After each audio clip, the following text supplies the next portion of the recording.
What is happening, everybody? Welcome back to another edition of Opinions from Offside. I'm here again with Kanye.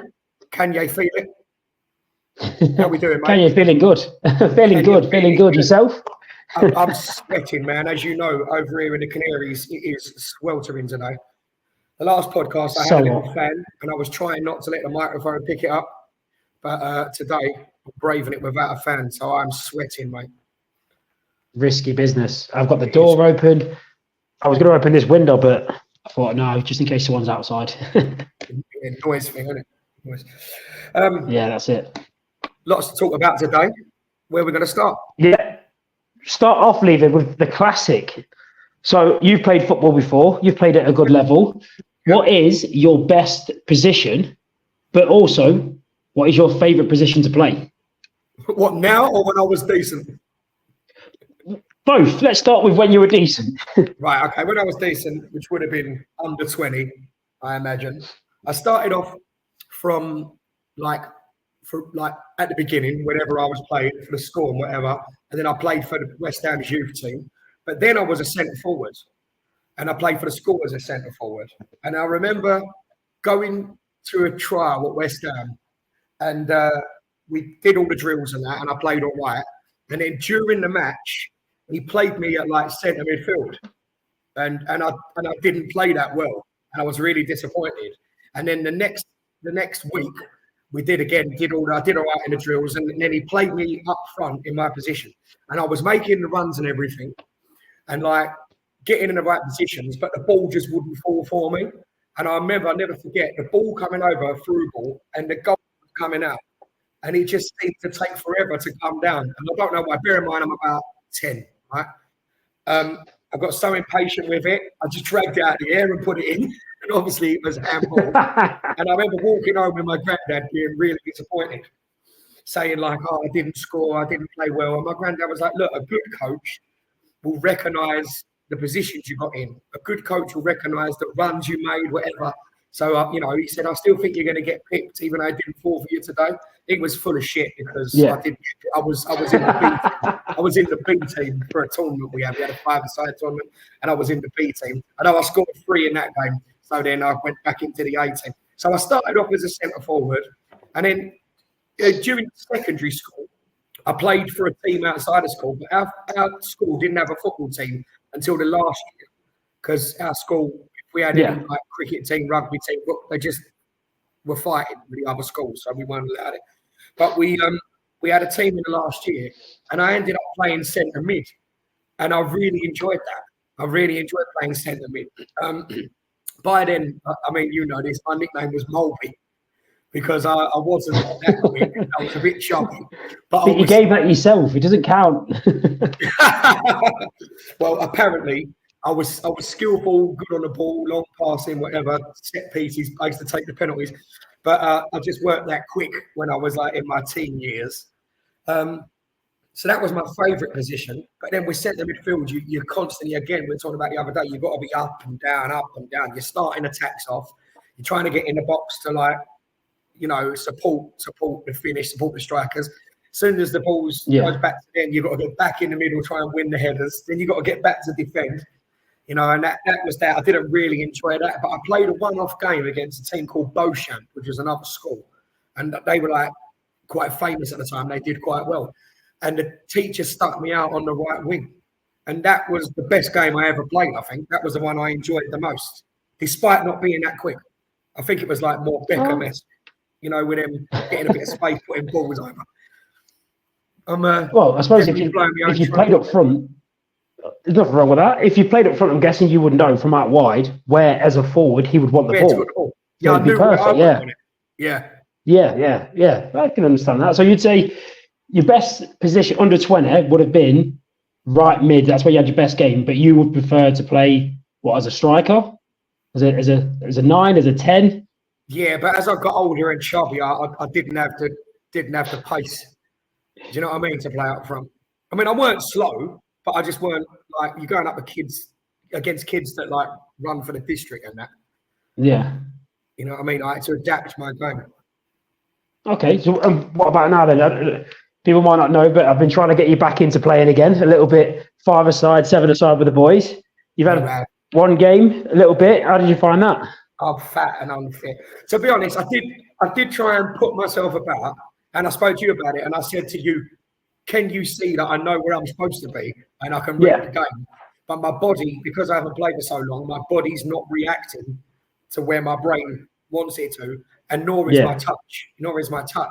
You know, I wouldn't have to concentrate before on controlling the ball and then scanning who's around. But I just felt like a headless chicken running around a bit. And then I felt all right. I ran around and I did put myself about for a bigger, older lad. And I felt great when I left, and I felt great that night. And then went to work, it was fine. Next morning, mate, getting out of bed, like everything hurt. I was stiff. I was just, but the mistake I made, it was a cardinal sin. Because I weren't expecting to play, I was just watching. I didn't warm up, I didn't stretch. And then I came straight in. And the first thing I did, as I run on the pitch, my ankle went. I went over on my ankle. And then I was like, I can't just be injured after 10 seconds. So I carried on playing. And then that was swollen up like a balloon for about. I'm finding as I get older, little aches and niggles are like months to get better. Yeah, the healing process takes longer. Yeah. I've noticed that I used to heal so quick. Literally any sort of injury, any sort of knock. Like, I've only ever had 2 bruises in my life, and they didn't last long. Like, one around my eye when I got elbowed, and I think I've had one. I think I had a fat lip once. Not now, but before. Not too bad.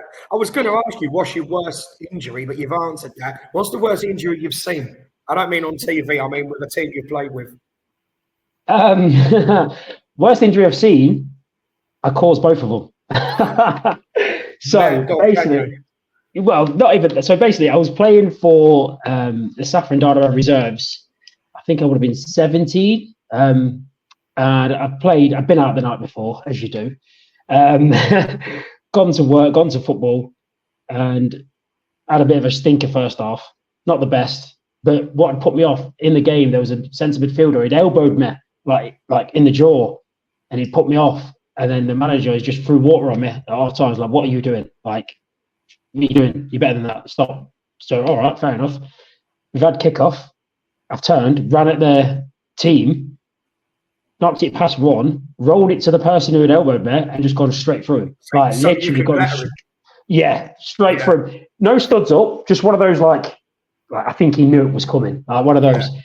But I had to wait for the ambulance. He got carried off the pitch. Like, so he's at the side waiting for the ambulance.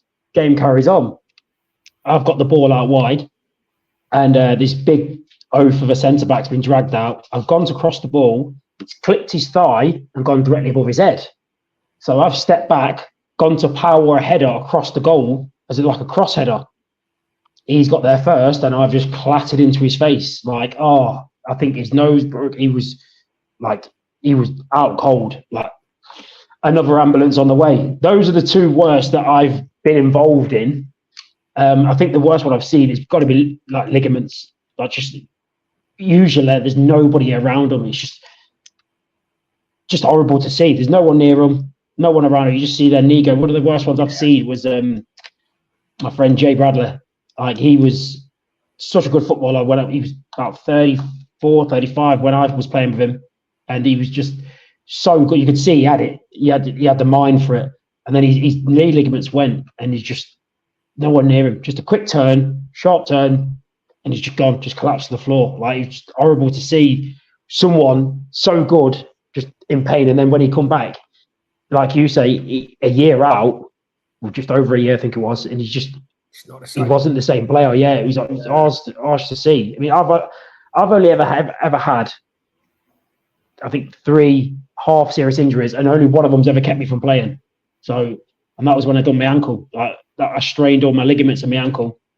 But apart from that, I've been quite lucky with injuries. Not that many. Maybe I think I had a severe groin strain once. That kept me out for 2 games. That was it. Nothing else really. I've been lucky. About you, anything you've seen? Yeah, I've seen like things like that. People getting their studs caught in the mud and trying to turn and doing like knee ligaments. And I've seen someone, I think their ACL went as well, at the late teens. But I've caused a bad injury, but it was an accident. Went up for a header, and we both went up and clashed heads. But got the side of my head, but it was just above his eye, and it was a big like boxer style gash. It was like a lip. Yeah. You know, that was bleeding that, but I didn't mean to do that. But I did feel guilty because there was no intent. You know what I mean? It wasn't like I lost my head. I just was challenging for the header, and we just clashed heads, and he came off worse. But that weren't very nice. Weird enough, you said that. I've been involved in one of those. So there is a scar just above my right eyebrow here, where we were playing a game. This is bear in mind, we were going for the title here. I played for Premier Sports, and I've gone to head the ball. The guy jumped across me, and I've just glanced his head, but it's cut my eye down here, all the way down to the skull. I've got no like loose skin or whatever it's called. Like there's a layer missing. Yeah. So they bandaged me up and gone to carry on. The referee said, Terry Butcher. "Oh yeah, oh pretty much, yeah. Terry Butcher, but not as much blood." So when I've carried on, the referee said, "Yeah, you can finally carry on, but you can't head the ball." Well, what do you mean I can't head the ball? Like I've got like padding on, and as we're chasing the game, the ball, because if you head the ball, I'm gonna have to say like get you off the pitch. So as we've played, the ball's come where I should head it, and I've like I can't head it. I had to let it go over my head, and then they've scored to make it 3-1. Like I literally couldn't do anything. That was like, that was so annoying because it was just such an easy header to get away, and I just panicked like I can't hit the ball. Like so strange. Just a weird thing for a referee to say. Yeah, it's a shame, isn't it? Yeah, weird. You're a handicap there. Oh well, to be fair, I get called out a lot when I played centre back. There was one point when I was first learning to play centre back. I was either Titus Bramble or John Oliver Boomsong. One of the two. Wow, that's an insult, isn't it? That's an insult. Yeah, Titus Bramble. So how about you? Same question. So back on you. Favourite position and best position. Favourite position, I would probably say now centre mid. Love playing centre mid now because I think I've basically played every position. I started up front. Got moved further and further away from the goal as I was a kid. I noticed when I've seen you play a couple of times, you drop deeper. You're more of a CDM now, aren't you? You sort of sit on the defence and dictate the play. Because I can read the game defensively. I played defence most of the time I played. I love playing centre mid because it's. I think playing centre mid is the fitness is a constant moving. So you don't have to be the fastest, but constantly moving. It's a different kind of fitness. But I used to always be able to burst over 5 yards. So breaking that defensive line, you've now got me running at your back four or forwards running off me. Love doing stuff like that. So, but then also I love to tackle. Love to get in the tackle. I played with some good players. Player I played with called Daz. Can't remember his last name, but he was a strange man, but a lovely guy. He used to warm up in his pants just for a laugh. Like snow out, he'd be out in his pants and his boots, just randomly. No occasion. Yeah, just no reason. But he was really good to learn. I think he was about 40s when I first played with him. But just sitting in a 4-2-3-1 and just being able to come in late if I wanted to, play deep, get the ball off the back. You've seen I love a big pass, either foot. Some of them don't really go where they're supposed to, but it looks the plan. Like so, sort of like I'd say I'm a poor man's Mo Sissoko or a poor man's Essien. Essien from Wish, we'll say. Well, Essien's not bad, is it? Even a Wish version. I'll take it. That's maybe my favourite position. Perhaps a better nickname than Jan Mulvey. Well, it depends. You give it yourself. So if you're giving your own nicknames out, No, I didn't give that myself. I hated it at first, actually. It was a fella called Danny True who gave me that nickname. With a name like that, he's got to be being honest. Got to be being honest there. Yeah, well, it wasn't exactly. I tell the kids that Jan Mulvey was the best player for Liverpool in the 80s. You're not far wrong. What did you think of him? The clips I've seen, a bit before me to watch live, but the clips, he just seemed like a clever footballer. Like, very much like, sort of like a defensive Matt Letizia. Just, Letizia wasn't the athletic, like we talked about yesterday, let God, as they say. But he was just clever with his movement, clever in his positioning. He's one of those things that I try and do now. You don't have to tackle someone to put them off what they're doing. Your position can stop. Yeah. Some people, especially playing at the level that play at now, some people won't make that pass if you're in eyesight, let alone in the way. So I think he was just very clever with where he was and where he needed to be. And then coming in late and attacking from deep, people don't want to chase those runs. So when he went, he got himself in positions. It was a great player. That does sound exactly like a young me. There you go, you see. If Jan Molby could sing, I wouldn't know the difference. There you go. Plus, I like Danish bacon, so it all sort of fits. Staying on Liverpool, did that confuse you? No, I just thought straight away, oh, bacon. Staying on Liverpool, your team, we'll touch on it quickly.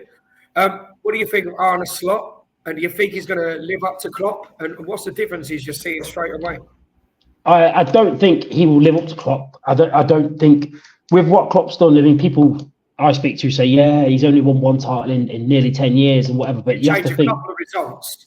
Yeah, that's. I mean, when he took over us, we weren't a shambles, but we were not competing. We challenged that 1 year under Brendan, but then we fell off. And that 1 year, we were carried a lot by our forwards with Sturridge.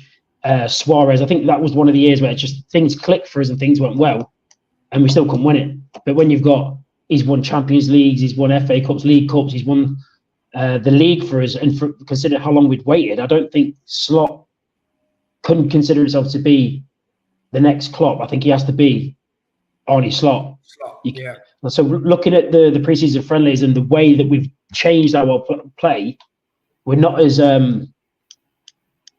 I would say under Klopp we were controlled, frantic. We knew when to press. We knew where it was. We would defend high. We'd take the risk to think, right, you might have a chance against us, but we're confident with Virgil, Konate, Robertson, Trent, Alisson, Fabinho to do that defensive work. But when you lose it, you've now got to deal with R5 the other way. When we had Salah, Mane, Firmino, those sort of players. I mean, even before that, Coutinho, to see Coutinho now, it's just such a shame. He was so good. So the way we're playing now is slightly different. I think it's a bit more build from the back. I think it's a bit more closer to the Man City style than it would be to Klopp. But I think with the way Slot plays with Feyenoord, I think that will change. Because Feyenoord I think they were only second to winning the ball in the final third to Liverpool in the top 6 European leagues. So I think he will change. He can't come in all gung-ho like you can in the Dutch league because every team here is slightly different. Every game's a difficult game. But I like the way he's looking at it. It's a bit more cautious, but with still the attacking threat. So I don't think you'll see the best of Slot's Liverpool until I probably think September. That's when I think we'll start to click and things will come into place. The regular playing, the training work will then be start putting into place. I'm not such a massive fan of that Man City slow, methodical passing it just for the passing its sake, just keeping the ball. I much preferred the way Klopp played, and it was more direct, getting behind. Do you know what I mean? Like Salah in behind. Do you think you miss Firmino? I think that is one of the things that we missed last year. Yeah. And I think Firmino was one of those where, for what he did, I think it was just so underappreciated, except for people that play that position or people that defend it.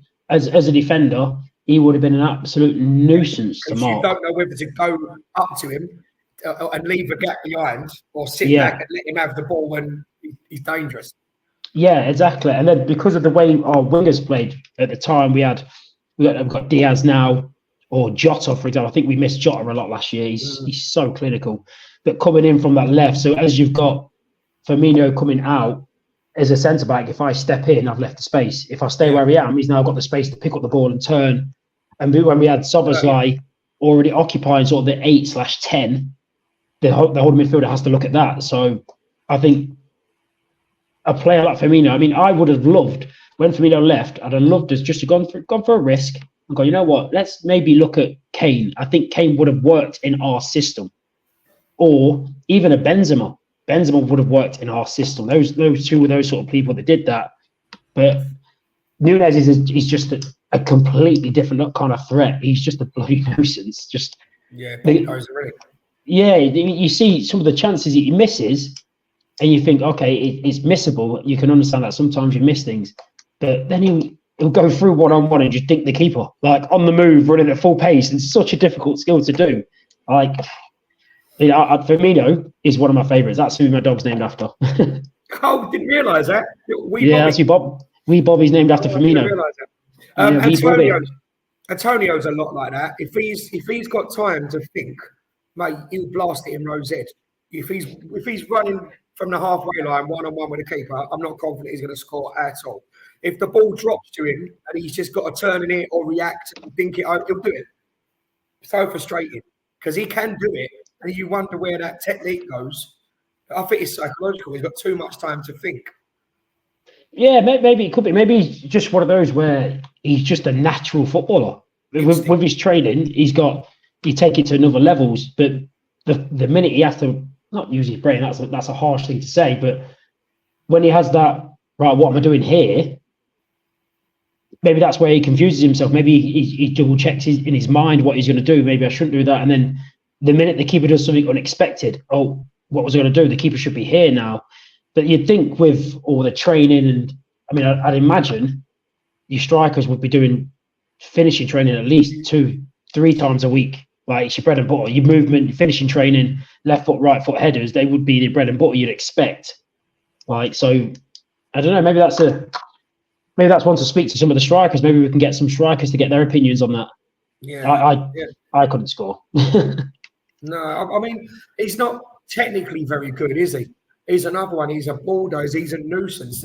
Like in that Moyes team, he wasn't really in it for his goals, which is ironic because he's our all-time Premier League leading goal scorer with about 60 goals. So it's really not that impressive. That speaks more to how bad we are at signing strikers. But he was more there to like hassle and harry defenders, hold the ball up, win flick-ons, run the channels, just make a nuisance of himself. Do you know what I mean? And make space for Bowen.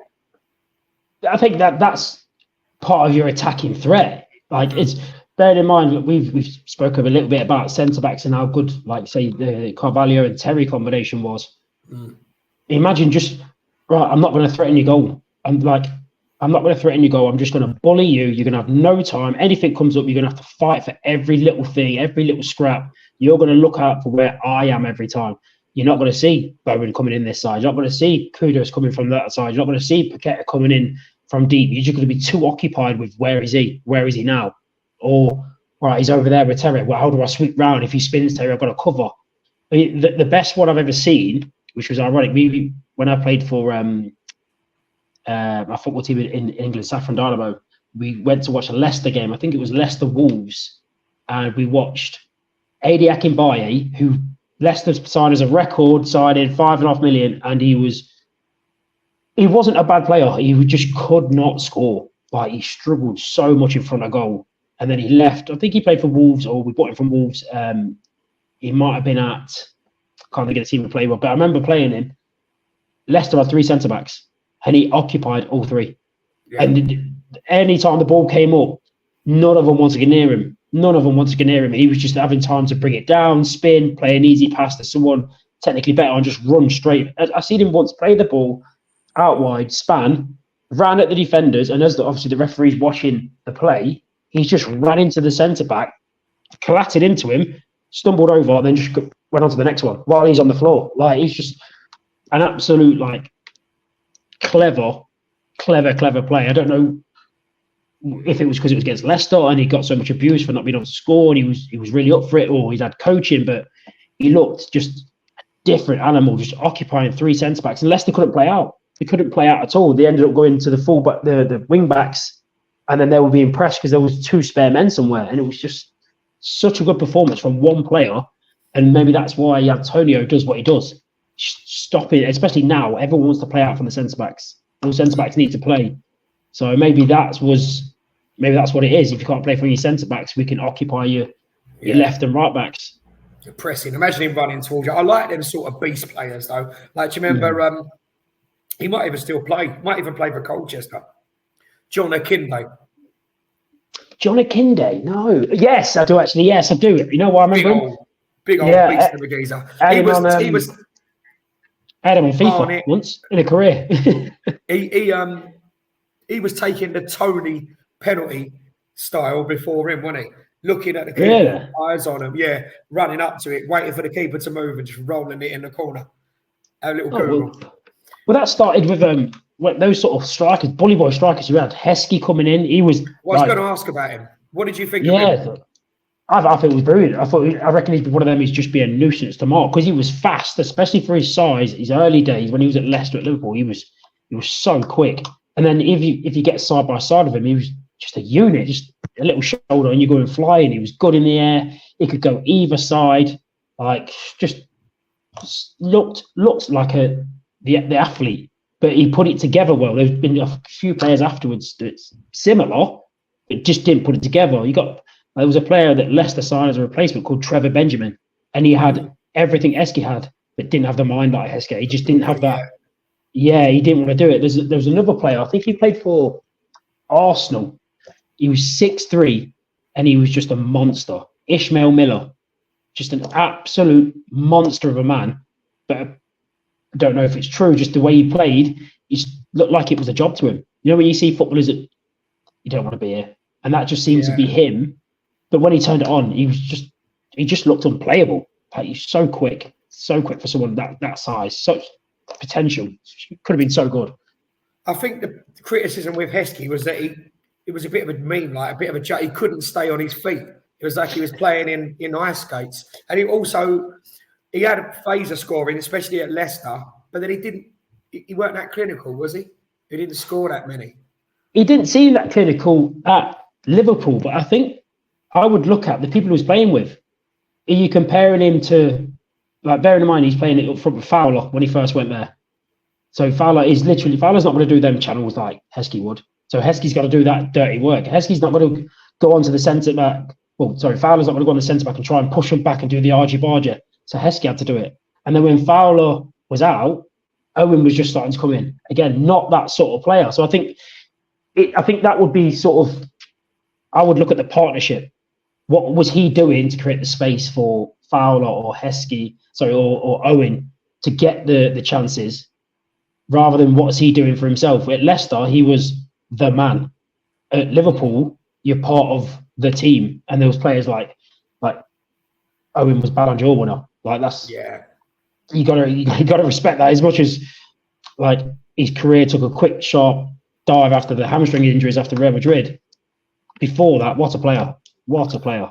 Those type of players, those physical players like your Heskey, your Antonios, your Akinde, that they need to be in the mood, I think, and they need the ref to accept their sort of game. Because I know Antonio, watching him every week, sometimes he's in what they call beast mode, where he's just almost unplayable. Other times, if the ref's not like allowing him to be physical, and then they're in a physical battle, some days he just throws himself on the floor and he wants free kicks. And you think, mate, he would take a truck to knock you over. But he still goes down. And some weeks he gets the free kicks and it works out. Other weeks he does it 2 or 3 times. Then surely you'd work out the ref's not going to give it. And yet you still keep doing it and then getting frustrated and complaining. That's frustrating. So I think the ref is an important part of how those players play. And I think the ref has a big influence, not just in style, but on the games. What do we think about refs? Are they a help or a hindrance, saint or sinner?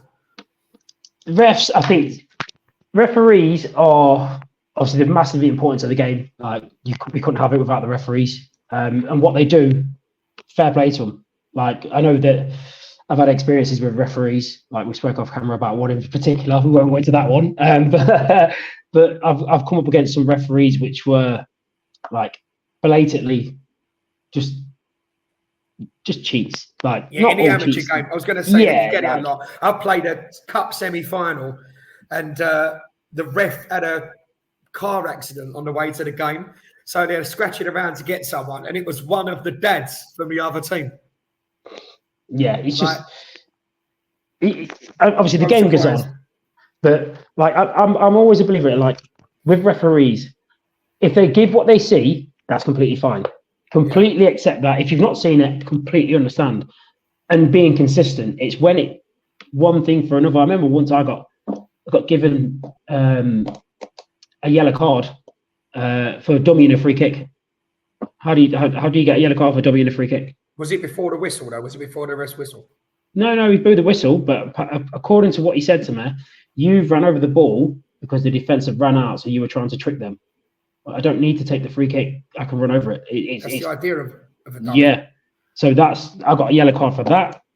I've also been booked for time wasting after 10 minutes. That was crazy. So we've got a foul in our half, right? So I'm waiting for him to blow the whistle. He said, wait for the whistle. He's gone and stood over somewhere. And as he stood, he's looked, blew his whistle. I've gone to take it. And as I've looked up, he's coming towards me with a yellow card. Like, what are you doing? Like, you're time wasting. It's 10 minutes into the game. Why am I going to be time wasting after 10 minutes at 0-0? Like, Jesus Christ. Unbelievable. But I've had some really good refs as well. Like, some of the referees I've had have been so good. Let the game flow. The ones that are the best are the ones that talk to you. With a personality. That's what I was going to jump in and say, Yeah, so good. I mean, some of the stories, I've told you a few stories about refs. I don't think I told you this one. There was a game we were playing, right? We were 4-1 up. I've got the ball out left. It was definitely like a Sunday league game. I've kicked the ball against him. It's hit him, hit me, and gone out for a throw-in. He plays the whistle. I picked up the ball like I'm going to take the throw-in. The player's kicking off. Bloody hell, referee. How is that their ball? If you could keep up with play, you'd have seen that's my ball. Referee, cool as you like, wandered over just so we could hear him. Listen, player, if you could keep up with play, you want me 4-1 down. Red ball. Oh, absolute. How good is that? What do you say to that as a player? Like, what can you say? You just got to. I mean, there was another incident with a ref. Like, I was playing. I think I was playing in Rothley, and I started off not very well. Like, I think the ball had gone under my foot twice. I've got the ball out right. Yeah, like it was a bobbly pitch. Let's help me out with a bobbly pitch. I've got the ball. I've gone to do a step over, and I've just kicked the ball out of play. Like, just kicked it out of play. And you know when you like just look at yourself, what is going on? And as I've looked up, I'm expecting the bench to be laughing, and the referee's just stood next to me. Head up, player, it's all right. And I've gone, oh my god. Wow. Like, even the ref's feeling sorry for me. Like, oh, what do you do with that? But referees with personality, just so much better, so much fun. Like, it just makes the game easier, and just being able to speak to them without the snobbery. I can understand that they've had the occasional idiot and that, but just if I give you a little bit, give me a little bit, it's fine. That's fine. I mean, we've even had referees where I won't mention the two people's names. I know the referee. The other one would be Tony. If he ever sees this, he'll know because he told me the story. When we played against them, I worked for Tony at the time as a labourer, and he went, "Ref, am I allowed one?" He went, "All right, Tony, you can have one. Don't make it bad." So basically, he said to me, "You're going to give me one foul to get away with," and he's tried to clatter me a couple of times, but not got near me, and he's nailed one of our players. And so the referees had to make a big deal. So listen, Tony, that's your only one. Next time I'm going to give you a booking. But he knew he'd already had one. Then after the game on the Saturday or the Sunday it was, I'd turned up to work and he told me the story. And then we had to go and work with him to help put some windows in. I was like, you rascal. Well, I didn't see. Let's say I didn't use rascal. We don't want to swear. Yeah. Goodness me, mate. It does make a difference when in any job, in any walk of life, when someone's got a bit of personality. I had a similar thing with a ref. Playing a game once, it's embarrassing. And Bradley, the guy that played on the left, was running down the wing, and I'm supporting him. Keeper comes out, just crazy coming out, takes it around the keeper, and then unselfishly rolls it across the 6-yard box for me. About 3 yards out, I'll run to smash it in the top of the roof of the net, and I put it over from 3 yards. Like, and everyone's going, "Oh, what are you doing?" And I look at the ref, he blows his whistle and goes, like a conversion in rugby. Get me the full on. That field goal thing. I was like, oh no, you're joking. Oh jeez, he's done you up there. You up. But that's fun though, isn't it? That's what you want to see. A bit of fun, bit of life. I laughed it off because he made it so funny. While everyone else was shouting, everybody ended up cracking up laughing. Someone else said, one of my mates went, "I played with a different shaped ball next week," and all that, and that lasted for ages. What about in the professional game? Any refs you like or dislike? I know they do a good job, but I mean, let me give you a name. What do you think of Mike Dean when he was about? I think Mike Dean was one of those. I think he was a good ref, but I think there was a few things he did which sort of, my personal opinion on refs were, if you don't notice the ref, he's had a good game. That's how I look at it. And I think like Mike Dean was one of them. Was I think he just want to make it a little bit about him when he was doing interviews in the papers and stuff. You don't need to do that. Like, if someone's asked your opinion, like, I know now they do like which one is it? The one that's on Soccer Saturday?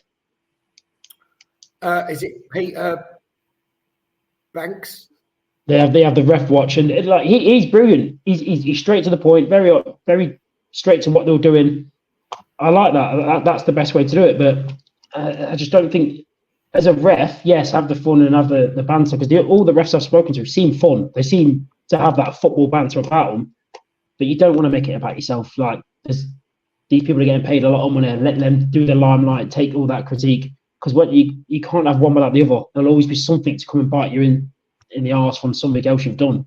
And I just think, just stay out of the limelight. It only takes one bad game as a ref to be tarred as, oh, you're a terrible ref. Like, that's all it is. Yeah, for sure. That was the accusation with Mike Dean.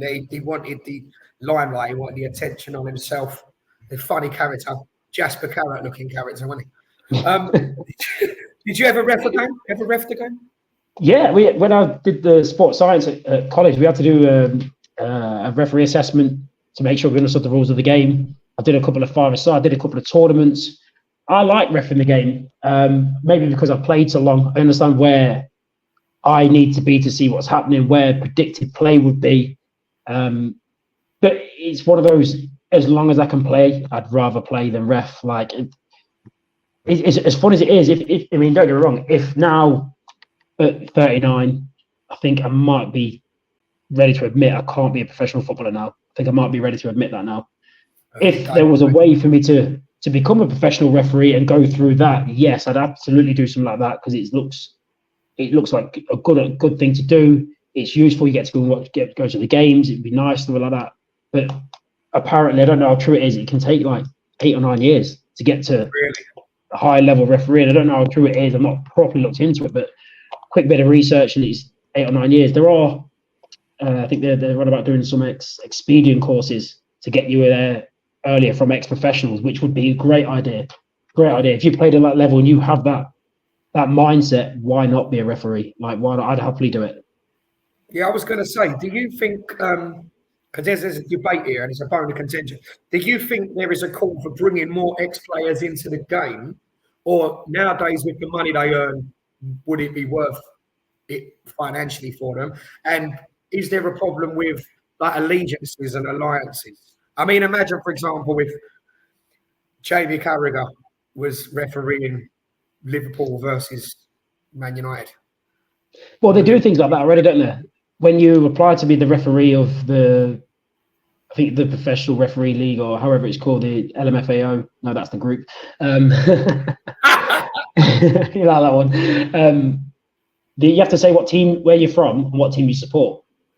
So they sort of, like, if you're a Villa fan, you won't referee Villa games. But then on the flip side of it, I think it was Wolves that said that the referee was a Forest fan, or was it Forest said there was a Wolves fan and they were helping him with a game. I don't think that's the way to go about things, but you have to remember, these people the game's basically re-refed again with analysis and people watching it. You can only give what you see. If you put the referee on a camera and you looked at his position, if you would give the same decision 9 out of 10, leave it be. Like, I don't think that. So I think referees, you got to give them some credit. I think it's the same as if you look at a teacher. Why would I not teach maths if you ask a question just because I'm an English teacher? I don't think they would purposely go out of the way to be harsh on a team that's going to affect theirs. I think that in the moment you don't think of it that way. I'd expect. I would. If I was repping Spurs, mate, they'd be getting nothing. What are you on about? So you wouldn't need to. They've done a lot of damage to themselves. Let them do that. That's very, very true. Just to finish off this one, what if I was to say to you, John Beresford? John Beresford, I would raise you with Francis Benali. And then what if I was to say to you, Warren Barton? Oh, he switched teams, have we now? I like that. Yeah, I'd say Barry Venison. Barry Venison. Goodness me. And then I would come back with Keith Gillespie. Ooh, Keithy G. Northern Ireland legend. I would have to raise you Shola Amioba. Shola Amiobi. Oh, I liked him. All right. What about Loire? Oh, what a player! Just a firecracker. He shone for like three years and then just went, all right, I'm done. Finished. I was going to go down. I was going to, in the rules of our game, I was going to go down another route when you said about Northern Ireland. I was going to go Jimmy Quinn. Big Jimmy. Ooh. But I'll tell you what we do. Go for it. Staying with Newcastle, I'll go Mickey Quinn. Mike Hooper.